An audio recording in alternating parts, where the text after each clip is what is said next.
ফিজ্জি হয়ে ঘুরে দাঁড়াবার পথ দেখাবো, আমি ফখরে বাঙাল তাজুলের ফখর হব।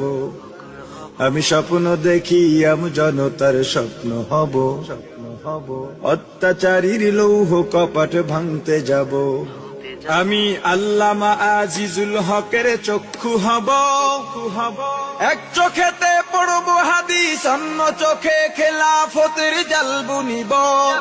আমি খতিব ওবায়দুল হকের খুতবা হব, হক বাতিলের ঠিক পরিচয় তুলে ধরে ভুল মানুষের ভুল শোধাব। আমি শাহজালালের তাকবীরের ধ্বনি হব, আমি শায়েখে কুররাকারী ইব্রাহিম হব। আমি স্বপ্ন দেখি আম জনতার স্বপ্ন হব, অত্যাচারীর লৌহ কপাট ভাঙতে যাব। আমি আহমদ শফির সাহস বুদ্ধি হব, খাঁটি